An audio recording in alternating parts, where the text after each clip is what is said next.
प्यारे विद्यार्थियों, साथियों, आज हम बात करेंगे अध्यक्षात्मक शासन प्रणाली का व्यवहार, अर्थात अध्यक्षात्मक शासन प्रणाली की सैद्धांतिक स्थिति क्या है और व्यवहारिक स्थिति क्या है।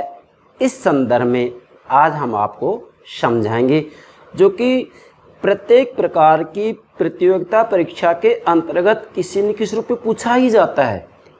और मैंने अक्सर देखा है कि विद्यार्थियों से मैं पूछता हूँ, स्नातकोत्तर इस तरह के विद्यार्थियों से पूछता हूँ, मैं यूजीसी नेट कर रहे विद्यार्थियों से पूछता हूँ कि मुझे ये बताइए कि अध्यक्षात्मक शासन प्रणाली की व्यवहारिक स्थिति क्या है। तो उनका जवाब होता है, सर ये तो हमने कहीं पढ़ा ही नहीं है। भाई ऐसा नहीं होना चाहिए। मैं इन सब बातों को ध्यान में रखते हुए प्रतिदिन इस रूप में आपको समझाता हूँ कि मेरे प्राणों से प्यारे विद्यार्थियों को राजनीति विज्ञान में कहीं कोई समस्या आए ही नहीं। तो ध्यान दीजिएगा मेरे प्यारे विद्यार्थियों, मैंने इससे पहले अध्यक्षात्मक शासन प्रणाली के संदर्भ में 2 वीडियो अपलोड कर दिए हैं। पहले जो इससे संबंधित वीडियो है वो है अध्यक्षात्मक शासन प्रणाली का अर्थ और परिभाषा। दूसरी वीडियो हमने अपलोड की है अध्यक्षात्मक शासन प्रणाली की विशेषताएं।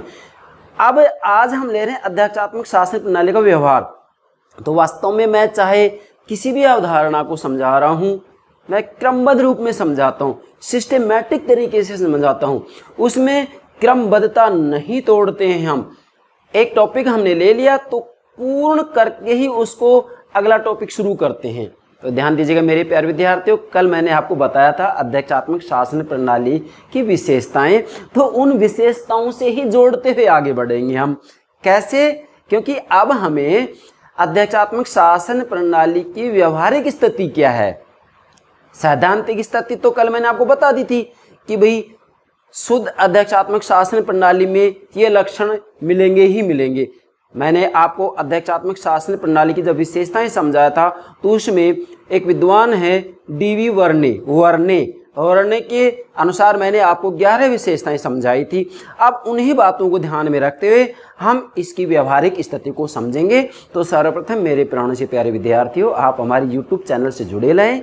इसके लिए आप हमारे यूट्यूब चैनल को सब्सक्राइब अवश्य कीजिएगा, जिससे प्रतिदिन जो हम वीडियो अपलोड करते हैं उसकी जानकारी आपको प्राप्त हो सके। आशा करता हूँ आपने सब्सक्राइब कर दिया होगा। Thank you very much, thank you very much. देखिएगा भाई, अब अध्यक्षात्मक व्यवस्था की व्यवहारिक स्थिति को समझें, इसके लिए मैंने आपके लिए 2 पार्ट बना दिए हैं। ये एक पार्ट होगा, ये दूसरा पार्ट होगा। इसमें अध्यक्षात्मक शासन प्रणाली की सैद्धांतिक स्थिति को देखेंगे और इसमें इसकी व्यवहारिक स्थिति को देखेंगे। मतलब सिद्धांत में तो अध्यक्षात्मक शासन प्रणाली क्या है और व्यवहार में किस रूप में कार्य कर रही है, भाई 2 ही तो बातें लेंगे। देखो, पूरी दुनिया में किसी भी देश की राजनीतिक व्यवस्था का आप अध्ययन करेंगे, किसी भी देश के संविधान का अध्ययन करेंगे, तो सैद्धांतिक स्थिति कुछ है और व्यवहारिक स्थिति कुछ होती है। मतलब सभी देशों में वास्तविक रूप में राजनीतिक व्यवस्थाओं के अंतर्गत सिद्धांत और व्यवहार में अंतर पाया जाता है, निश्चित रूप में पाया जाता है। और पूरी दुनिया में यदि हम देखें तो ब्रिटेन में सबसे ज्यादा अंतर पाया जाता है सिद्धांत और व्यवहार में, परंतु भारत में भी अंतर पाया जाता है, संयुक्त राज्य अमेरिका में भी अंतर पाया जाता है। अब चाहे प्रणाली वहां संसदीय प्रणाली हो, अध्यक्षात्मक प्रणाली हो, कुछ भी हो, चाहे फ्रांस की तरह अर्ध अध्यक्षात्मक शासन प्रणाली हो, फ्रांस में अर्ध अध्यक्षात्मक शासन प्रणाली है। मेरा कहने का भावार्थ ये कि सिद्धांत और व्यवहार में अंतर पाया जाता है, इसी बात को हमें समझना है। तो ध्यान दीजिएगा, यह बात तो स्पष्ट मैंने कर ही दी थी कि अध्यक्षात्मक शासन प्रणाली का पूरी दुनिया में सर्वश्रेष्ठ उदाहरण कौन सा देश है? संयुक्त राज्य अमेरिका। इसके अलावा लैटिन अमेरिकी देशों में भी अध्यक्षात्मक शासन प्रणाली के मॉडल को अपनाया गया है।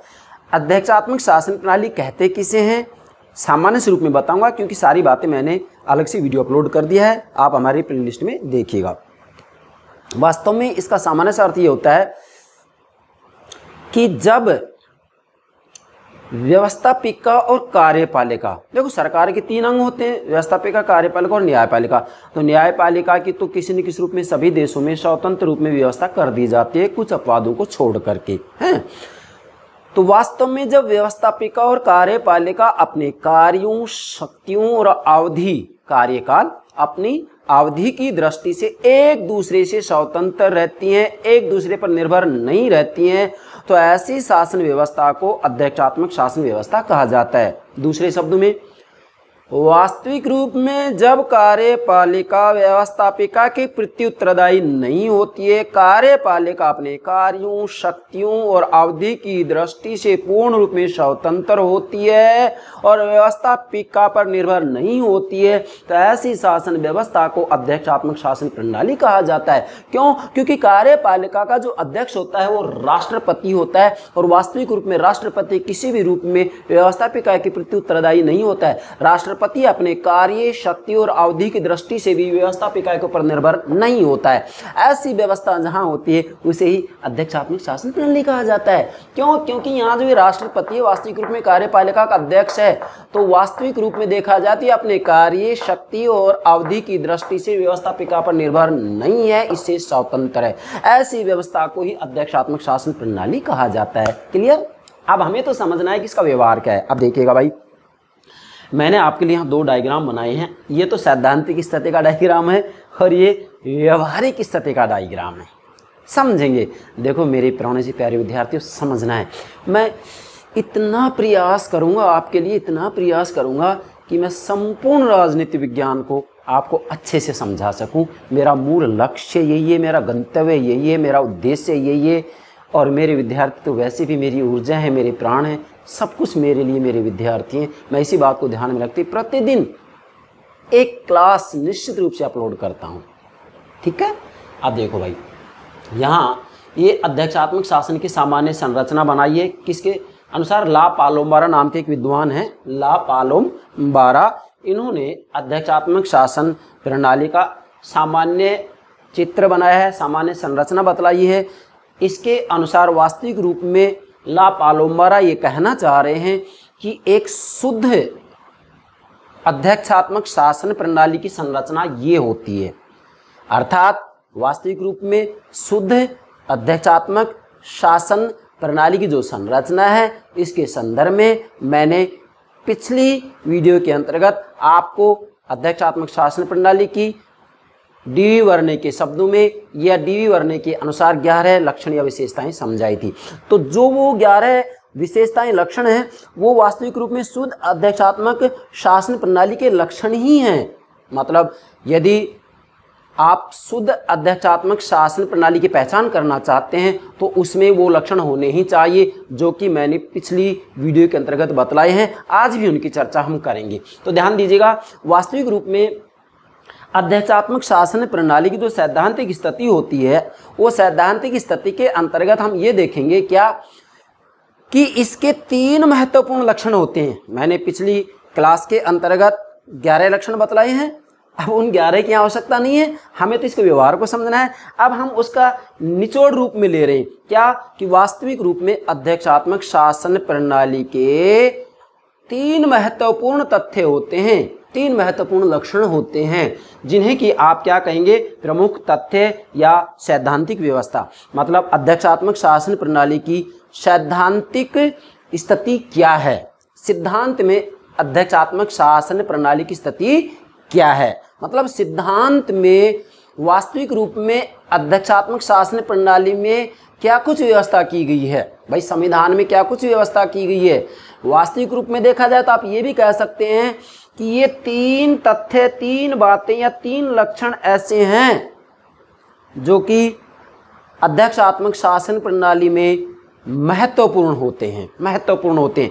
इन तीनों के आधार पर आप ये पहचान कर सकते हैं कि वह संसदीय शासन प्रणाली है या अध्यक्षात्मक शासन प्रणाली। केवल 3। अब यहाँ 11 बिंदुओं की भी जरूरत नहीं है। कल मैंने आपको पिछली क्लास के अंतर्गत अध्यक्षात्मक शासन प्रणाली 11 लक्षण बतलाए थे ना, मगर यहाँ प्रमुख तथ्य 3 उभर कर सामने आते हैं। 3 लक्षण मुख्य हैं। कौन कौन से हैं? नंबर 1, पृथकत्व तथा अनन्य अधिकार क्षेत्र। इसका मतलब ये है कि अध्यक्षात्मक शासन प्रणाली का सबसे महत्वपूर्ण लक्षण ये होता है, सिद्धांत में क्या होता है किसके अंतर्गत वास्तविक रूप में सरकार के तीनों ही अंग व्यवस्थापिका, कार्यपालिका और न्यायपालिका की किसी न किसी रूप में अलग रूप में व्यवस्था की जाती है। मतलब अध्यक्षात्मक शासन प्रणाली वास्तविक रूप में शक्ति पृथक्करण के सिद्धांत पर आधारित होता है। और शक्ति पृथक्करण का सिद्धांत का मतलब क्या है कि यहाँ वास्तविक रूप में सरकार के तीनों अंगों की ही अलग रूप में व्यवस्था कर दी जाती है, अलग अलग रूप में व्यवस्था कर दी जाती है, व्यवस्थापिका, कार्यपालिका और न्यायपालिका। जैसा कि संयुक्त राज्य अमेरिका के संविधान के प्रथम 3 अनुच्छेदों में ही इसका उल्लेख किया गया है। अनुच्छेद 1, अनुच्छेद 2, अनुच्छेद 3 में व्यवस्थापिका, कार्यपालिका और न्यायपालिका का उल्लेख किया गया है। इसका मतलब वास्तविक रूप में संयुक्त राज्य अमेरिका के अंतर्गत अध्यक्षात्मक शासन प्रणाली शक्ति पृथक्करण के सिद्धांत पर आधारित है। तो अध्यक्षात्मक शासन प्रणाली का महत्वपूर्ण लक्षण यही है कि इसके अंतर्गत किसी न किसी रूप में पृथकताओं को अपनाया जाता है। मतलब सरकार के जो तीनों अंग हैं, व्यवस्थापिका ये राष्ट्रपति और मंत्रिमंडल, कार्यपालिका होगा व्यवस्थापिका, कार्यपालिका और न्यायपालिका की पृथक पृथक रूप में स्थापना या व्यवस्था की जाती है।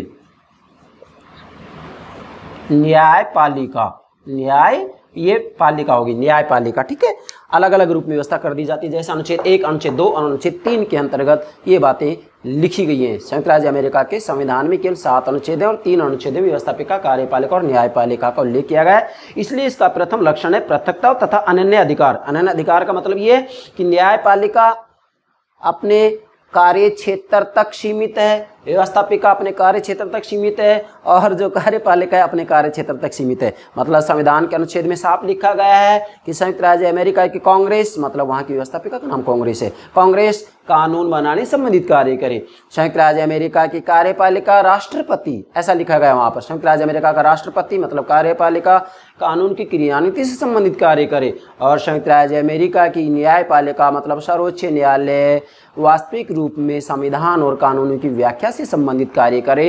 तो इससे स्पष्ट है कि यहाँ पर अनन्य अधिकार क्षेत्र का भी उल्लेख किया गया है। तो इसका प्रथम लक्षण होगा ये किसका, अध्यक्षात्मक शासन प्रणाली का। मतलब इसकी सैद्धांतिक स्थिति है कि सिद्धांत में भाई ऐसी व्यवस्था है कि वहाँ पर व्यवस्थापिका, कार्यपालिका और न्यायपालिका के अलग अलग रूप में व्यवस्था की गई है। अब व्यवहार में हम देखेंगे क्या स्थिति है, तो सिद्धांत की बात है। दूसरा, मंत्रिमंडल का राष्ट्रपति के पूर्ण रूप से अधीन रहना। फिर से ध्यान दें, मंत्रिमंडल का राष्ट्रपति के पूर्ण रूप से अधीन रहना। अध्यक्षात्मक शासन प्रणाली में वास्तविक रूप में जो मंत्रिमंडल होता है वह राष्ट्रपति के अधीन रहता है। क्यों? क्योंकि यहाँ पर राष्ट्रपति मंत्रिमंडल की नियुक्ति करता है। अब ध्यान देंगे, यहाँ संसदीय शासन प्रणाली में मंत्रिमंडल का चयन किया जाता है, जबकि अध्यक्षात्मक शासन प्रणाली में जो मंत्रिमंडल होता है उसकी नियुक्ति की जाती है और नियुक्ति कौन करता है, राष्ट्रपति करता है। मतलब जो राज्य और सरकार का अध्यक्ष होता है, राज्य और सरकार का अध्यक्ष एक ही होता है, अध्यक्षात्मक शासन प्रणाली में 2 नहीं होते। संसदीय शासन प्रणाली में राज्य अध्यक्ष अलग होता है, शासन अध्यक्ष अलग होता है। जैसे भारत में राज्य अध्यक्ष कौन है, राष्ट्रपति, शासन अध्यक्ष कौन है, प्रधानमंत्री। राज्य का अध्यक्ष कौन है, राष्ट्रपति। सरकार का अध्यक्ष कौन है, प्रधानमंत्री। तो यहाँ जो मंत्रिमंडल की नियुक्ति की जा रही है राष्ट्रपति के द्वारा की जा रही है। और ये जो मंत्री हैं, ये मंत्री यदि राष्ट्रपति के अनुरूप, जैसा राष्ट्रपति कहते हैं उसके अनुरूप कार्य नहीं करते तो राष्ट्रपति जब चाहे तब मंत्री को उसके पद से हटा सकता है। इसका मतलब यहाँ अध्यक्षात्मक शासन प्रणाली में मंत्रिमंडल राष्ट्रपति के अधीन एक सेवक के रूप में, एक अधीनस्थ के रूप में, मातहत के रूप में कार्य करता है। ये शुद्ध अध्यक्षात्मक शासन प्रणाली की स्थिति बता रहा हूँ, व्यवहार में ऐसा नहीं होगा। तो इसका मतलब दूसरा जो तथ्य या दूसरा जो लक्षण है वो क्या है, मंत्रिमंडल का राष्ट्रपति के पूर्ण रूप से अधीन रहना। मतलब अध्यक्षात्मक शासन प्रणाली में मंत्रिमंडल राष्ट्रपति के पूर्ण रूप में अधीन होता है, इसका मातहत होता है, इसका सेवक होता है, इसका अधीनस्थ होता है। मतलब यहाँ जो मंत्रिमंडल होता है वह वास्तविक रूप में सेवक के रूप में कार्य करता है, अधीनस्थ के रूप में कार्य करता है। समझ रहे हैं ना इसका मतलब? देखो, संसदीय शासन प्रणाली में स्थिति नहीं मिलेगी। वहाँ संसदीय शासन प्रणाली के अंतर्गत तो वास्तविक रूप में मंत्रिमंडल जो होता है ना, वो प्रधानमंत्री का सहायक होता है, सलाहकार होता है, सेवक, अधीनस्थ, मातहत नहीं होता है। जबकि यहाँ शुद्ध अध्यक्षात्मक शासन प्रणाली के अंतर्गत मंत्रिमंडल सेवक की तरह होता है, अधीनस्थ की तरह होता है, मातहत की तरह होता है। तो ये दूसरा तथ्य है। तीसरा क्या है, शक्ति केंद्र का राज व्यवस्था में अभाव। मतलब अध्यक्षात्मक शासन प्रणाली के अंतर्गत शक्ति के केंद्र का एक अभाव होता है, शक्ति के केंद्र का अभाव होता है। मतलब अध्यक्षात्मक शासन प्रणाली के शुद्ध या सैद्धांतिक स्थिति का जब अध्ययन करते हैं तो यहाँ शक्ति का एक केंद्र नहीं होगा। कैसे? यहाँ शक्ति का केंद्र व्यवस्थापिका भी है, शक्ति का केंद्र कार्यपालिका भी है और शक्ति का केंद्र न्यायपालिका भी है। इसलिए यहाँ राजनीतिक शक्ति बिखरी हुई है, राजनीतिक शक्ति बटी हुई है, शक्ति का एक केंद्र नहीं है। ध्यान दीजिएगा। जैसे संसदीय शासन प्रणाली में शक्ति का केंद्र संसद को मान लिया जाता है। क्यों? क्योंकि वहाँ कार्यपालिका और व्यवस्थापिका का विलय हो जाता है और विलय होने के परिणाम स्वरूप एक नई संस्था का निर्माण होता है जिसे संसद कहा जाता है, इसीलिए उसे संसदीय शासन प्रणाली कहा जाता है। तो संसदीय शासन प्रणाली में तो शक्ति का एक केंद्र होता है। कौन होता है? संसद होती है। लेकिन अध्यक्षात्मक शासन प्रणाली के अंतर्गत जब सैद्धांतिक स्थिति का अध्ययन किया जाता है तो वास्तविक रूप में वहाँ राजनीतिक व्यवस्था में, ये मतलब राजनीतिक व्यवस्था में शक्ति का एक केंद्र नहीं होता है, शक्ति के अनेकों केंद्र होते हैं। अनेकों केंद्र का मतलब है व्यवस्थापिका, कार्यपालिका और न्यायपालिका में शक्ति बिखरी हुई रहती है। तो ये शुद्ध अध्यक्षात्मक शासन प्रणाली के महत्वपूर्ण लक्षण है।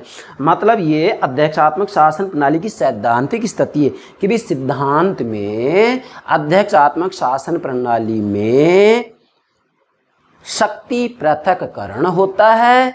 दूसरा, राष्ट्रपति के अधीन जो मंत्रिमंडल होता है ये सेवक के तुल्य होता है, ये मातहत होते हैं राष्ट्रपति के। और तीसरा है कि यहाँ पर राजनीतिक व्यवस्था में शक्ति का एक केंद्र नहीं होता है बल्कि शक्ति के अनेकों केंद्र होते हैं। मतलब यहाँ शक्ति बिखरी हुई रहती है, एक केंद्र नहीं होता है। यहाँ कार्यपालिका भी शक्ति का केंद्र है, कानूनों का क्रियान्वयन करने से संबंधित, और व्यवस्थापिका भी शक्ति का केंद्र है, ये कानून बनाने से संबंधित। और यहाँ तीसरा जो न्यायपालिका, ये भी शक्ति का केंद्र है, ये संविधान की व्याख्या करने से संबंधित और जो कानून का उल्लंघन करते हैं उनको दंड देने से संबंधित कार्य करती है। तो शक्ति के 3 केंद्र हो गए, मुख्यतया 3 हो गए ना। तो वास्तविक रूप में अध्यक्षात्मक शासन प्रणाली में शक्ति का एक केंद्र नहीं होता है। तो ये तो इसकी सैद्धांतिक स्थिति होगी। अब ये डायग्राम देखिएगा, यहाँ डायग्राम में क्या है, ये मतदाता हो गए। मतदाता चुनते हैं किसको? व्यवस्थापिका को। जैसे संयुक्त राज्य अमेरिका के अंतर्गत जो व्यवस्थापिका उसका नाम कांग्रेस है, कांग्रेस के 2 सदन होते हैं, द्विसदनीय व्यवस्थापिका है अमेरिका के। और उन दोनों सदनों के नाम क्या है? फिर से बोल रहा हूँ, संयुक्त राज्य अमेरिका की जो व्यवस्थापिका उसका नाम कांग्रेस है, कांग्रेस के 2 सदन है, 2 सदनों के नाम क्या है? प्रतिनिधि सदन और सीनेट, प्रतिनिधि सदन और सीनेट। और ये जनता के द्वारा चुने जाते हैं, तो व्यवस्थापिका बिल्कुल पृथक हो गई। अब इधर आइए, मतदाता चुनते हैं प्रत्यक्ष या अप्रत्यक्ष रूप में राष्ट्रपति को। संयुक्त राज्य अमेरिका के राष्ट्रपति को चुना जाता है प्रत्यक्ष रूप में, क्योंकि निर्वाचक मंडल के द्वारा राष्ट्रपति को चुना जाता है, अप्रत्यक्ष हो गया। अब राष्ट्रपति नियुक्त करता है मंत्रिमंडल को, और मंत्रिमंडल इसके बाद में प्रशासन करते हैं प्रशासकीय विभाग। तो वास्तविक रूप में देखा जाए तो आप स्वयं देखिएगा, यहाँ जो राष्ट्रपति के व्यवस्थापिका में से निकला है, नहीं निकला है। बिल्कुल यहाँ अलग से व्यवस्था की गई है भाई। यहाँ कार्यपालिका मतलब राष्ट्रपति और मंत्रिमंडल कार्यपालिका हो गया। तो यहाँ कार्यपालिका अपने कार्य शक्ति और अवधि की दृष्टि से व्यवस्थापिका पर निर्भर नहीं है। इनमें केवल औपचारिक संबंध है, ध्यान दीजिएगा, घनिष्ठ संबंध नहीं है। संसदीय शासन प्रणाली में तो व्यवस्थापिका और कार्यपालिका में घनिष्ठ संबंध होता है, जबकि यहाँ इनमें औपचारिक संबंध है, घनिष्ठ संबंध नहीं है। ये हो गया इसकी सैद्धांतिक स्थिति। मतलब सैद्धांतिक स्थिति में आपको ये ध्यान रखना है कि अध्यक्षात्मक शासन प्रणाली के अंतर्गत शक्ति पृथक्करण के सिद्धांत को अपनाया जाता है। इसमें शक्ति का एक केंद्र नहीं होता है, और इसी के साथ में अध्यक्षात्मक शासन प्रणाली में जो मंत्रिमंडल होता है वह राष्ट्रपति के मातहत सेवक या अधीनस्थ के रूप में कार्य करता है। ये 3 प्रमुख तथ्य हैं। ये क्या कह रहा हूं मैं? ये 3 प्रमुख तथ्य हैं जो कि वास्तविक रूप में जब आप अध्यक्षात्मक शासन प्रणाली की सैद्धांतिक स्थिति का अध्ययन करेंगे तो सिद्धांत में ये 3 बातें आपको मिलेंगी ही मिलेंगी। चाहे पूरी दुनिया में किसी भी देश की राजनीतिक व्यवस्था का आप अध्ययन कीजिएगा जहां पर अध्यक्षात्मक शासन प्रणाली के प्रतिमान को अपनाया गया है, वहां ये 3 तथ्य आपको मिलेंगे ही मिलेंगे। तो ये तो सैद्धांतिक स्थिति है। लेकिन भाई ध्यान दें, जो सिद्धांत में होता है, जो सैद्धांतिक स्थिति, संविधान में जो कुछ लिखा गया है व्यवहार में वैसा ही हुई है, कोई जरूरी नहीं है। आज वास्तविक रूप में अध्यक्षात्मक शासन प्रणालियों के अंतर्गत भी सैद्धांतिक स्थिति व्यवहारिक स्थिति से बेमेल होती जा रही है। मतलब सिद्धांत में कुछ है और व्यवहार में कुछ और ही हो रहा है। कैसे समझेंगे? अब देखो, मैं फिर कह रहा हूं, ये 3 तथ्य, 3 बिंदु आपको ध्यान में रखनी। इन तीनों के आधार पर इसकी व्यवहारिक स्थिति को समझना है हमें। ये प्रमुख तथ्य 3 ही है इसके, और इन तीनों के आधार पर इसकी व्यवहारिक स्थिति को समझना है। और ये डायग्राम आपको साथ में समझना ही समझना है। इसका मतलब तो ये ध्यान रखना है कि ये व्यवस्थापिका होगी, कार्यपालिका होगी, कार्यपालिका कंप्लीट। अब कार्यपालिका और व्यवस्थापिका का औपचारिक संबंध है, ध्यान दीजिएगा, घनिष्ठ संबंध नहीं है। यहाँ ये सैद्धांतिक स्थिति की बात कर रहा हूँ मैं। और ये जो यहाँ कार्यपालिका है वो व्यवस्थापिका में से नहीं निकल रही है। राष्ट्रपति व्यवस्थापिका के प्रति उत्तरदायी नहीं है। दोनों का कार्यकाल भी निश्चित है, ये दोनों एक दूसरे को पद से नहीं हटा सकते। हाँ, राष्ट्रपति को वास्तविक रूप में देशद्रोह क्या कह रहा हूं, देशद्रोह विश्वासघात के आधार पर महाभियोग की प्रक्रिया से अवश्य हटाया जा सकता है। बाकी ऐसा नहीं है कि व्यवस्थापिका राष्ट्रपति के विरुद्ध अविश्वास प्रस्ताव लाए और अविश्वास प्रस्ताव पारित हो जाए तो इसको त्यागपत्र देना पड़ेगा, नहीं, ये अध्यक्षात्मक शासन प्रणाली में नहीं होता है। ठीक है, तो इसलिए आप कह सकते हैं कि सैद्धांतिक स्थिति में अध्यक्षात्मक शासन प्रणाली में कार्यपालिका और व्यवस्थापिका अपने कार्य, शक्ति और अवधि की दृष्टि से एक दूसरे से स्वतंत्र होती है। ठीक है, अब जैसे मैंने कहा एक दूसरे से स्वतंत्र होती है, इसका मतलब अध्यक्षात्मक शासन प्रणाली भाई शक्ति पृथक्करण के सिद्धांत पर आधारित होती है। परंतु ये संविधान निर्माताओं को मालूम था अमेरिका में क्या, कि यदि हमने शुद्ध रूप में शक्ति पृथक्करण के सिद्धांत को अपनाया तो फिर व्यवस्थापिका, कार्यपालिका और न्यायपालिका अपने अपने क्षेत्र में यदि हठधर्मिता को अपना ले, भाई व्यवस्थापिका कानून बनाने के क्षेत्र में, राष्ट्रपति कानूनी क्रियानीति के क्षेत्र में और न्यायपालिका संविधान की व्याख्या करने के क्षेत्र में हठधर्मिता को अपना लेते हैं, एक दूसरे का सहयोग नहीं करते हैं, एक दूसरे से खींचतान होती है, तो ऐसी स्थिति में राजनीतिक व्यवस्था ठप हो जाएगी। इसीलिए वास्तविक रूप में वहाँ व्यवहारिक रूप में शक्ति पृथक्करण के सिद्धांत के साथ साथ नियंत्रण और संतुलन के सिद्धांत को अपनाया गया है। क्या कहा है मैंने, नियंत्रण और संतुलन के सिद्धांत को अपनाया गया है। जो नियंत्रण और संतुलन का सिद्धांत है वही अध्यक्षात्मक शासन प्रणाली का व्यवहार है। मतलब व्यवहार में वास्तविक रूप में व्यवस्थापिका, कार्यपालिका और न्यायपालिका पर नियंत्रण रखती है, और यहाँ जो कार्यपालिका और न्यायपालिका व्यवस्थापिका पर नियंत्रण रखती हैं, और जो कार्यपालिका है वो व्यवस्थापिका और न्यायपालिका पर नियंत्रण रखती है, और व्यवस्थापिका न्यायपालिका कार्यपालिका पर नियंत्रण रखती हैं। ठीक इसी प्रकार से न्यायपालिका व्यवस्थापिका और कार्यपालिका पर नियंत्रण रखती है, और कार्यपालिका और व्यवस्थापिका न्यायपालिका पर नियंत्रण रखती है। मतलब सरकार का एक अंग दो पर नियंत्रण रखता है और दो एक के ऊपर नियंत्रण रखता है। इसको व्यापक रूप में हम समझाएंगे अलग से नियंत्रण और संतुलन का सिद्धांत से संबंध में जब हम वीडियो अपलोड करेंगे। देखो, शक्ति पृथक्करण का सिद्धांत, नियंत्रण और संतुलन का सिद्धांत, इन दोनों पर मैं अलग से वीडियो अपलोड करूंगा। इसलिए मैंने यहाँ केवल संकेत दिया है कि वास्तविक रूप में अध्यक्षात्मक शासन प्रणाली के अंतर्गत भी, जो कि वास्तविक रूप में शक्ति पृथक्करण के सिद्धांत पर आधारित होती है, परंतु व्यवहार में नियंत्रण और संतुलन के सिद्धांत को स्वीकार कर लिया गया है। अर्थात सरकार के तीनों ही अंग एक दूसरे का सहयोग करते हैं, एक दूसरे के ऊपर नियंत्रण रखते हैं, जिससे कि राजनीतिक शक्ति का दुरुपयोग नहीं हो सके। यही इसकी व्यवहारिक स्थिति है। अब समझें, अध्यक्षात्मक व्यवस्थाओं का व्यवहार सैद्धांतिक व्यवस्था से बेमेल होता जा रहा है। मतलब ये तो इसकी सैद्धांतिक स्थिति है, परंतु व्यवहार में ऐसा नहीं है। व्यवहार में क्या है, तीनों जो तथ्य, तीनों जो बिंदु हैं, इन तीनों को व्यवहार में देखेंगे कि क्या स्थिति है। ध्यान दीजिएगा, पहला जो है वो क्या है, कार्यात्मक विलयनता हो गया है। मतलब यहाँ सैद्धांतिक स्थिति क्या है, पृथकता तथा अनन्य अधिकार क्षेत्र। इसका मतलब ये कि सैद्धांतिक रूप में तो वास्तव में अध्यक्षात्मक शासन प्रणाली में कार्यपालिका, व्यवस्थापिका और न्यायपालिका के अलग अलग रूप में व्यवस्था की जाती है। ये तो पृथकता हो गया। मतलब शुद्ध रूप में शक्ति पृथक्करण है। भाई शक्ति पृथक्करण का मतलब ये है कि सरकार के तीनों ही अंग अपने अपने क्षेत्र में सर्वोच्च रहें। इनके जो कार्यकाल है, कार्य है, शक्तियां हैं, ये अपने अपने क्षेत्र में स्वतंत्र हैं, एक दूसरे के ऊपर निर्भर नहीं है। ये तो पृथकत्व कहलाएगा, या इसको आप कहेंगे शक्ति पृथक्करण का सिद्धांत, है ना। लेकिन व्यवहार में क्या है, कार्यात्मक विलयनता हो गया है। ध्यान दीजिएगा, कार्यात्मक विलयनता हो गया है। अब इसको आप समझे, इधर आइए। ये व्यवहारिक स्थिति को समझने के लिए मैंने डायग्राम बनाया। अब आप देखिएगा, यहाँ राष्ट्रपति उपराष्ट्रपति है, ये तो क्या हो गया, कार्यपालिका। ये मंत्रिमंडल, कार्यपालिका हो गया दोनों। ये सीनेट और प्रतिनिधि सभा, ये संयुक्त राज्य अमेरिका की व्यवस्थापिका की जो कांग्रेस के दोनों सदनों के नाम है, तो ये व्यवस्थापिका हो गए। मतलब ये कार्यपालिका, ये व्यवस्थापिका और ये न्यायपालिका। अब आप स्वयं देखिएगा यहाँ क्या ये पृथक है। ये इधर से जो मैंने तीर के निशान से संकेत किया है, कटी रेखा नहीं, कटी रेखा तो इधर है। इसका मतलब ये कि वास्तविक रूप में कार्यपालिका, व्यवस्थापिका और न्यायपालिका एक दूसरे से पृथक नहीं है, बल्कि एक दूसरे का प्रत्यक्ष रूप में सहयोग कर रहे हैं। इनका प्रत्यक्ष रूप में संपर्क है, औपचारिक संपर्क नहीं है, औपचारिक से कहीं ज्यादा संपर्क है। ये तीनों ही एक दूसरे का राजनीतिक व्यवस्था का सुचारू रूप में संचालन हो, इसके लिए सहयोग करते हैं। पृथक तो नहीं है कि यहाँ कार्यपालिका अपने क्षेत्र तक सीमित रहे, हैं व्यवस्थापिका अपने क्षेत्र तक सीमित रहे, न्यायपालिका अपने क्षेत्र तक सीमित रहे। इसका मतलब ये है कि भाई ये हठधर्मिता को नहीं अपना रहे,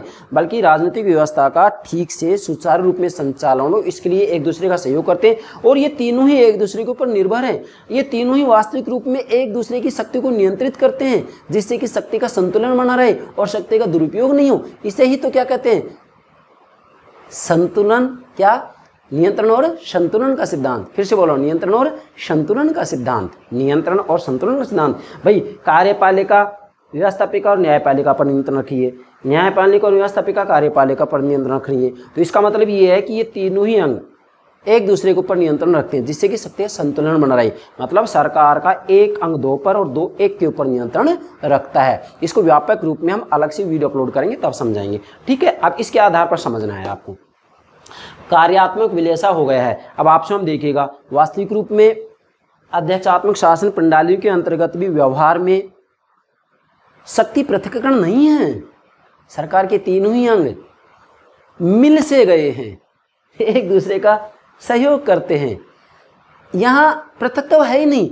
और विशेषकर मैं ये कहूँगा कि आज तो विशेषकर जो पार्टी सिस्टम है, मतलब दलीय व्यवस्थाओं के विकास के कारण आप कह सकते हैं कि शक्ति पृथक्करण का सिद्धांत फीका पड़ गया है, कमज़ोर पड़ गया है। किसके कारण? दलीय व्यवस्थाओं के विकास के कारण। क्यों? क्योंकि यहाँ पर भी दल है, यहाँ पर भी दल होगा। भाई ये भी किसी न किसी दल से संबंधित होंगे, ये भी किसी न किसी दल से संबंधित होंगे, ये भी चुनाव लड़ते हैं, ये भी चुनाव लड़ते हैं। मंत्रिमंडल की नियुक्ति तो राष्ट्रपति करता है, लेकिन राष्ट्रपति और उपराष्ट्रपति चुनाव लड़ता है, सीनेट और प्रतिनिधि सभा के सदस्य भी चुनाव लड़ते हैं। तो ये भी किसी न किसी पार्टी से जुड़े हुए होते हैं और ये भी किसी न किसी रूप में पार्टी से जुड़े होते हैं। संयुक्त राज्य अमेरिका में दो दलीय व्यवस्था है, द्विदलीय व्यवस्था को अपनाया गया है। ध्यान दीजिएगा, द्विदलीय व्यवस्था को अपनाया गया है। तो अब मान लीजिएगा दोनों जगह एक दल आ जाता है, तो फिर क्या सहयोग नहीं करेंगे दूसरे का? पृथकता होगा? नहीं हो सकता। और यदि अलग अलग दल भी हैं, भाई यहाँ पर रिपब्लिकन्स है, यहाँ पर डेमोक्रेटिक, मान लीजिएगा, दोनों के नाम बता रहा हूँ मैं। अब यहाँ रिपब्लिकन्स आ गया, यहाँ डेमोक्रेटिक आ गया, तो क्या ये एक दूसरे का विरोध करेंगे, खींचतान करेंगे? नहीं, ये तो सहयोग करेंगे। क्यों? क्योंकि मान लीजिएगा यहाँ पर जो व्यवस्थापिका है, व्यवस्थापिका इनकी बातों को नहीं मानते, राष्ट्रपति की बातों को, तो राष्ट्रपति फिर वीटो का प्रयोग करेगा जब ये कानून बनाएंगे। तो समझ रहे हैं या नहीं? इसी प्रकार से वास्तविक रूप में राष्ट्रपति के द्वारा जो नियुक्तियां की जाती हैं, उन नियुक्तियों को सीनेट अपनी सहमति नहीं देता है, तो राष्ट्रपति भी वीटो का प्रयोग करेगा, राष्ट्रपति भी वीटो का प्रयोग करेगा।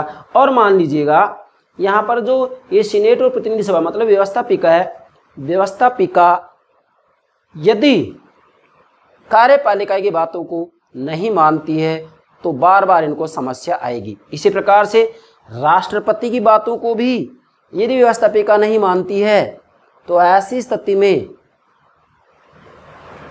राष्ट्रपति लगातार वीटो का प्रयोग करता रहेगा। मतलब कुल मिला के आप ये कहेंगे कि कार्यपालिका और व्यवस्थापिका इन दोनों को एक दूसरे का सहयोग करना ही पड़ता है। मतलब यदि व्यवस्थापिका इनकी बात नहीं मानती है तो व्यवस्थापिका को दिक्कत आएगी, और यदि कार्यपालिका व्यवस्थापिका की बात नहीं मानती है, क्या कार्यपालिका मतलब राष्ट्रपति व्यवस्थापिका की बात नहीं मानते हैं, तो इनको दिक्कत आएगी, कार्यपालिका को। राष्ट्रपति क्यों दिक्कत आएगी? क्योंकि यहाँ पर कार्यपालिका के द्वारा बजट इनके सामने लाया जाएगा। भाई बजट तो यही पास करते हैं ना, ठीक है। अब वास्तविक रूप में धन या बजट को ये अस्वीकार करेंगे, बार बार अस्वीकार करेंगे। अब अविश्वास प्रस्ताव तो लाया नहीं जा सकता है। तो ऐसी स्थिति में वास्तविक रूप में राज्य व्यवस्था का सुचारू रूप में संचालन हो, इसके लिए ये दोनों एक दूसरे का सहयोग करते हैं। तो आप इस डायग्राम में देखिएगा, वास्तव में सरकार के तीनों ही अंग एक दूसरे से मिल से गए हैं, मतलब कार्यात्मक विलयसा हो गया है। फिर से बोल रहा हूँ, कार्यात्मक विलयनसा हो गया है, मतलब सरकार के तीनों ही अंग एक दूसरे से, यहाँ देखेगा आप औपचारिक संपर्क है, बस एक दूसरे अलग अलग है ना, बिल्कुल। आप स्वयं देखेगा यहाँ ये व्यवस्थापिका, कार्यपालिका और न्यायपालिका, ये सैद्धांतिक स्थिति होगी। जबकि व्यवहार में आप देखेगा ये प्रत्यक्ष रूप में एक दूसरे से जुड़े हुए, इसलिए वास्तविक रूप में कार्यात्मक विलयनसा हो गया, मतलब सरकार के तीनों ही अंगों का विलयनसा हो गया है। यहाँ शक्ति पृथक्करण नहीं है, बल्कि नियंत्रण और संतुलन है, जिससे कि शक्ति का दुरुपयोग नहीं हो। शक्ति को शक्ति का विरोधी बना दिया है। शक्ति को शक्ति का विरोधी का मतलब, भाई ये कार्यपालिका होगी, शक्ति होगी, व्यवस्थापिका शक्ति होगी, न्यायपालिका शक्ति होगी, तो शक्ति को शक्ति का विरोधी बना दिया गया है, जिससे कि शक्ति का दुरुपयोग नहीं हो और शक्ति का नियंत्रण और संतुलन बना रहे। यही तो राजनीति विज्ञान का मूल अध्ययन है मेरे भाई।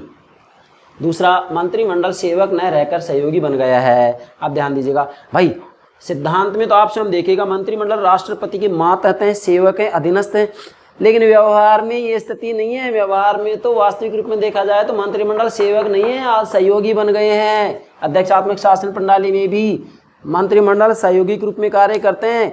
अक्सर ऐसा समय आया है जबकि मंत्रिमंडल के अंतर्गत कोई भी जो प्रभावशाली मंत्री रहा है उसकी बातों को राष्ट्रपति ने स्वीकार किया है और उसके सहयोगी के रूप में कार्य किया है। मैं आपको एग्जाम्पल देना चाहूँगा। इधर राष्ट्रपति निक्सन के समय में एक मंत्री थे किसिंजर, नोट कीजिएगा, किसिंजर ने बहुत महत्वपूर्ण भूमिका निभाई थी और इनकी बातों को निक्सन ने भी नहीं ठुकराया था।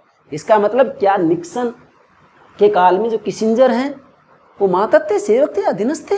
नहीं, बहुत प्रभावशाली मंत्री थे। दूसरी तरफ आइजनहावर, राष्ट्रपति आइजनहावर के कार्यकाल में एक मंत्री थे फोस्टर डैलेस, ये भी प्रभावशाली थे। इनकी बातों को भी आइजनहावर ने ठुकराया नहीं था बल्कि इनकी सलाह को स्वीकार किया था। इसलिए अध्यक्षात्मक शासन प्रणाली के अंतर्गत वास्तविक रूप में व्यवहार में देखा जाए तो मंत्रिमंडल सेवक के रूप में नहीं है आज, बल्कि सहयोगी बन गया है। जबकि इधर तो हमने क्या दिखा रखा है आपको, सेवक के रूप में, अधीनस्थ के रूप में।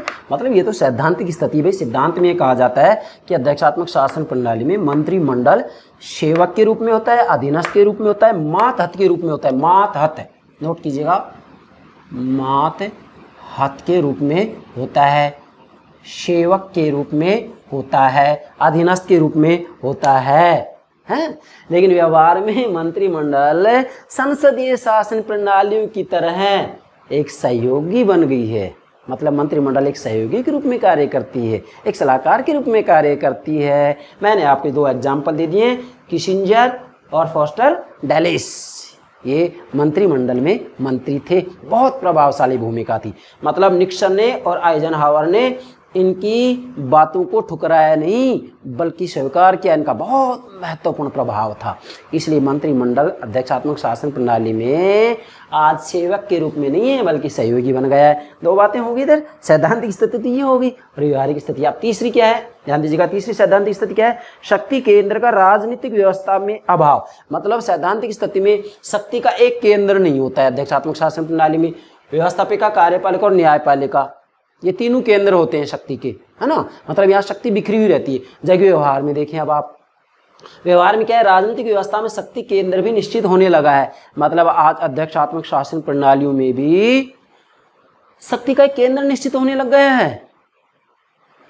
अंतर्राष्ट्रीय राजनीति के स्वरूप में परिवर्तित होने के कारण आज अध्यक्षात्मक शासन प्रणालियों में भी कार्यपालिकाएं शक्तिशाली होती जा रही हैं। क्या कहा है मैंने, कार्यपालिकाएं शक्तिशाली होती जा रही हैं। कार्यपालिकाएं शक्तिशाली क्यों होती जा रही हैं, इसके लिए मैंने अलग से वीडियो अपलोड कर दिया है, आप हमारे प्लेलिस्ट में देखिएगा कि कार्यपालिका की शक्तियों में वृद्धि के कारण, दूसरा व्यवस्थापिका की शक्तियों में पतन के कारण, अवनति के कारण, दोनों पर अलग से मैंने वीडियो अपलोड कर दिए। दो वीडियो आप हमारी प्लेलिस्ट में देखिएगा। यहाँ पर उन बातों को दोहराने की आवश्यकता नहीं है। यहाँ तो सिर्फ ये ध्यान रखेंगे कि अध्यक्षात्मक शासन प्रणाली के अंतर्गत भी वास्तविक रूप में शक्ति का एक केंद्र निश्चित होता जा रहा है और वह केंद्र कौन है, कार्यपालिका।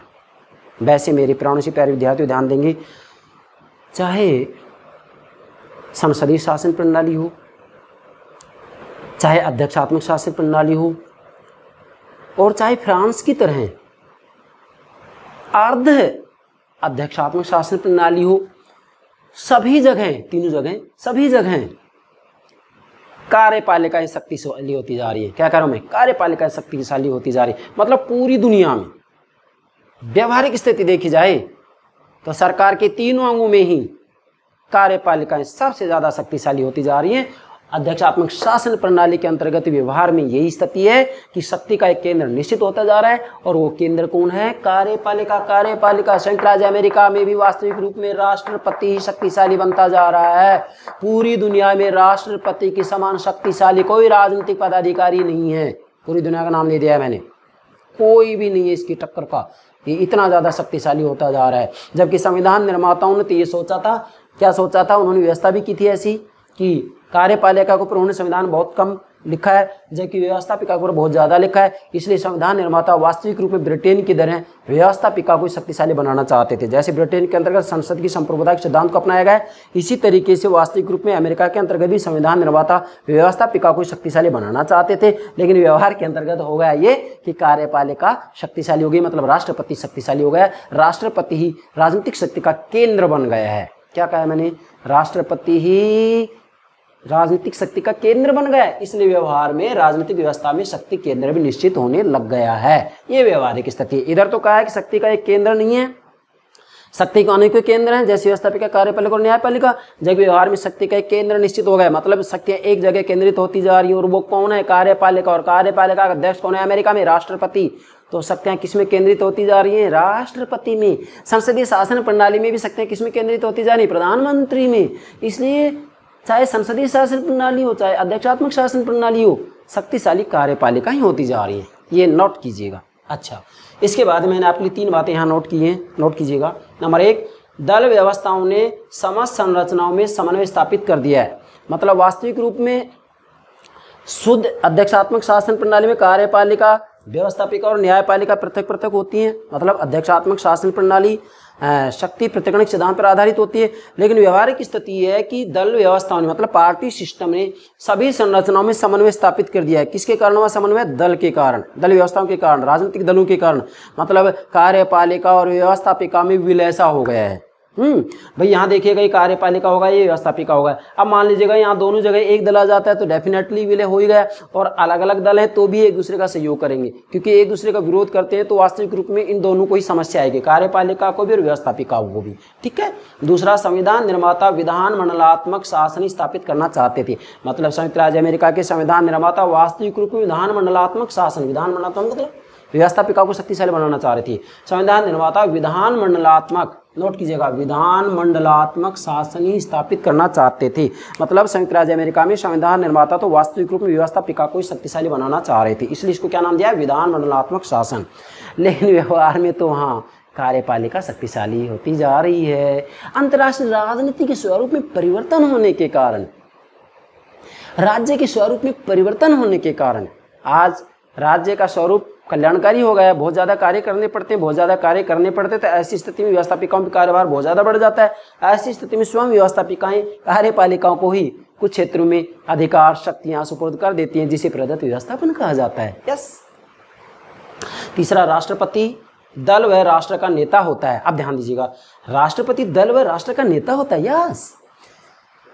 व्यवहार में आज स्थिति ये हो गई है कि जो राष्ट्रपति है, मतलब जो कार्यपालिका में अध्यक्ष है, कार्यपालिका का जो अध्यक्ष है वो ही दल और राष्ट्र का नेता होता है। पूरे राष्ट्र का जो प्रतिनिधित्व करता है वो राष्ट्रपति करता है। पूरे राष्ट्र का जो प्रतिनिधित्व करता है वो कौन करता है? राष्ट्रपति करता है। और दल का भी नेता कौन होता है? राष्ट्रपति ही होता है। तो ऐसी स्थिति में वास्तविक रूप में शक्तियां किस में केंद्रित होती जा रही हैं? राष्ट्रपति में केंद्रित होती जा रही है। मतलब कार्यपालिका में शक्तियां केंद्रित होती जा रही हैं, इसलिए राजनीतिक शक्ति का एक केंद्र निश्चित होता जा रहा है। ये व्यवहारिक स्थिति है। जबकि सिद्धांत में आपने देखा है व्यवस्थापिका अलग है, कार्यपालिका अलग है और न्यायपालिका अलग है। शक्ति का ये भी केंद्र व्यवस्थापिका, शक्ति का केंद्र कार्यपालिका भी और शक्ति का केंद्र न्यायपालिका भी। जबकि यहाँ पर वास्तविक रूप में राजनीतिक शक्ति का एक केंद्र है और कौन है? कार्यपालिका। ठीक है, तीनों बातें होगी। आगे देखिएगा, इसके बाद में एक वुड्रो विल्सन है, वो क्या कह रहे हैं कि राजनीतिक व्यवस्था में कार्य करने का तेजस्वी स्थान प्राप्त है। मतलब ये संयुक्त राज्य अमेरिका के राष्ट्रपति के बारे में कह रहे हैं वुड्रो विल्सन। क्या कह रहे हैं कि वास्तव में संयुक्त राज्य अमेरिका की राजनीतिक व्यवस्था में, मैंने शॉर्ट में लिखा है, यहाँ आप पूरा लिखेंगे, संयुक्त राज्य अमेरिका की राजनीतिक व्यवस्था में, पॉलिटिकल सिस्टम में संयुक्त राज्य अमेरिका की राजनीतिक व्यवस्था में कार्य करने का तेजस्वी स्थान प्राप्त है। किसको? राष्ट्रपति को तेजस्वी स्थान प्राप्त है। किसने कहा है? वुड्रो विल्सन ने। नोट कीजिएगा, वुड्रो विल्सन ने, पूरा नाम लिखेंगे, वुड्रो विल्सन ने ये बात कही है कि वास्तविक रूप में इनको तेजस्वी स्थान प्राप्त है। और वैसे भी आज अध्यक्षात्मक शासन प्रणाली के अंतर्गत भी कार्यपालिकाओं में ही राजनीतिक शक्ति का केंद्र निश्चित होता जा रहा है। मतलब कार्यपालिकाएं ही राजनीतिक शक्ति का केंद्र बनती जा रही है, जबकि सिद्धांत में स्थिति ये होती है कि राजनीतिक शक्ति का एक केंद्र नहीं होता है, बल्कि राजनीतिक शक्ति बिखरी होती है और इसके अनेकों केंद्र होते हैं। जैसे 3 केंद्र हैं, व्यवस्थापिका, कार्यपालिका और न्यायपालिका। अलग अलग है ना, ऑप्शन देखिएगा, व्यवस्थापिका, कार्यपालिका और न्यायपालिका। यस, आप देखिएगा इसके बाद मैंने यहाँ चित्र नंबर 2 ये आपके सामने नोट कर रखा है, समझा भी दिया है, फिर से एक बार समझाऊंगा इसको मैं। क्या है, अमेरिका में अध्यक्षात्मक व्यवस्था की सामान्य रचना, मतलब ये तो इसकी सैद्धांतिक स्थिति है, ये व्यवहारिक स्थिति है। सिद्धांत में तो आप देखिएगा कार्यपालिका मतलब राष्ट्रपति मंत्रिमंडल कार्यपालिका है, कार्यपालिका और व्यवस्थापिका में केवल औपचारिक संबंध है बस। अब इधर आइएगा, राष्ट्रपति उपराष्ट्रपति मंत्रिमंडलीय कार्यपालिका हो गया, सीनेट प्रतिनिधि सभा ये व्यवस्थापिका होगी। भाई अमेरिका की व्यवस्थापिका का नाम कांग्रेस और कांग्रेस के 2 सदन है ना, सीनेट और प्रतिनिधि सभा। यस, कार्यपालिका, व्यवस्थापिका और ये क्या होगा, सर्वोच्च न्यायालय, न्यायपालिका। सरकार के 3 अंग हो गए, ये मतदाता हो गए। अब यहाँ इसमें व्यवहारिक स्थिति क्या है, व्यवहारिक स्थिति देखिएगा आप, राष्ट्रपति उपराष्ट्रपति मतलब ये क्या हो गया, कार्यपालिका। अब आप देखिएगा इधर न्यायपालिका, प्रत्यक्ष संपर्क है, औपचारिक नहीं है, प्रत्यक्ष है, वास्तविक। इधर देखिएगा ये मतदाता है, मतदाता प्रत्यक्ष संपर्क है, मतदाता इनको चुन करके भेजते हैं। इधर देखिएगा ये मंत्रिमंडल प्रत्यक्ष संपर्क, इसके बाद मंत्रिमंडल, सीनेट और प्रतिनिधि सभा मतलब व्यवस्थापिका से प्रत्यक्ष रूप में संपर्क है। अब इधर आइएगा, राष्ट्रपति और उपराष्ट्रपति, इधर ये कटी हुई रेखाओं से जाइएगा, इधर ये मतदाताओं से संपर्क है। इसका मतलब ये है कि वास्तविक रूप में राष्ट्रपति और उपराष्ट्रपति मतदाताओं से संपर्क रखते हैं और ये औपचारिक नहीं होता बल्कि वास्तविक होता है। इसी के साथ में आप इधर देखिएगा, जो सीनेट और प्रतिनिधि सभा मतलब व्यवस्थापिका है, व्यवस्थापिका भी मतदाताओं से संपर्क रखते हैं। लेकिन यहाँ जो ये व्यवस्थापिका है ये इतना मतदाताओं से संपर्क नहीं रख पाती है जितना कि राष्ट्रपति रखते हैं। क्यों? क्योंकि ये पूरे राष्ट्र के प्रतिनिधि हैं, पूरे राष्ट्र के प्रतिनिधि हैं। इसलिए वास्तविक रूप में जब चुनाव होते हैं तो ऐसी स्थिति में राष्ट्रपति विशेष को देख करके ही वोट दिया जाता है कि उसका उम्मीदवार कौन है, दावेदार कौन है। इसलिए मतदाताओं से जितना ये राष्ट्रपति संपर्क रख पाते हैं, जितना ये प्रभावित करते हैं, इतना सीनेट और प्रतिनिधि सभा प्रभावित नहीं कर पाती है। इसलिए सीनेट और प्रतिनिधि सभा जब कोई कानून बनाते तो ऐसी स्थिति में राष्ट्रपति पूरे देश की स्थिति के बारे में व्यवस्थापिका को अवगत करा देते हैं कि इस समय देश की जनता ये चाह रही है, जनता की ये मांगे, इसके अनुरूप नीतियां बनाइए, कानून बनाइए। तो कुछ हद तक व्यवस्थापिका राष्ट्रपति की बातों को मानती है, इनकी बातों को, राष्ट्रपति की बातों को अनुसरण नहीं किया जाता है। तो वास्तविक रूप में यहाँ राष्ट्रपति उपराष्ट्रपति मतलब कार्यपालिका और इसके साथ में व्यवस्थापिका ये प्रत्यक्ष संपर्क है। इसी के साथ में इधर न्यायपालिका से भी संपर्क है। कहने का भावार्थ ये है कि ये एक दूसरे से पृथक नहीं है, बल्कि यहाँ ये नियंत्रण और संतुलन की व्यवस्था की गई है कि सरकार का 1 अंग 2 पर और 2 1 के ऊपर नियंत्रण रख रहा है। मतलब व्यवहारिक स्थिति ये है, क्या है कि यहाँ वास्तव में सरकार के तीनों अंगों का पृथकता नहीं है, बल्कि वास्तव में इन तीनों ही अंगों का विलयन सा हो गया है। ये एक दूसरे में मिल से गए हैं, एक दूसरे का सहयोग करें। इसलिए संयुक्त राज्य अमेरिका के अंतर्गत जो अध्यक्षात्मक शासन प्रणाली है वह शुद्ध शक्ति पृथक्करण के सिद्धांत पर आधारित नहीं है, बल्कि वास्तव में व्यवहार में वहाँ नियंत्रण और संतुलन के सिद्धांत को अपना लिया गया है। नियंत्रण और संतुलन सिद्धांत का अभिप्राय ये होगा कि सरकार का 1 अंग 2 पर नियंत्रण रखता है और 2 1 के ऊपर नियंत्रण रखता है। आप यूं भी कह सकते हैं शक्ति को शक्ति का विरोधी बनाया गया है, जिससे शक्ति मतलब 1 शक्ति 2 शक्तियों पर और 2 शक्ति 1 के ऊपर नियंत्रण रखे। मतलब शक्ति को शक्ति का विरोधी इसलिए बनाया गया है जिससे शक्ति का संतुलन बना रहे। एक शक्ति दूसरी शक्ति के ऊपर नियंत्रण रखे जिससे कि शक्ति का दुरुपयोग नहीं हो सके, और ऐसी व्यवस्था को ही नियंत्रण और संतुलन की व्यवस्था या सिद्धांत कहा जाता है। अब इन दोनों सिद्धांतों के ऊपर मतलब शक्ति पृथक्करण और नियंत्रण संतुलन के सिद्धांत के ऊपर अलग से वीडियो अपलोड करूंगा। यहाँ तो आपको सिर्फ निष्कर्ष रूप में ये ध्यान रखना है कि वास्तव में अध्यक्षात्मक शासन प्रणालियों के अंतर्गत भी व्यवहारिक स्थिति ये है कि सरकार के तीनों अंग पृथक पृथक नहीं है, बल्कि इनका विलय हो गया है, विलयन हो गया है, संसदीय शासन प्रणाली की तरह सा विलयन हो गया है।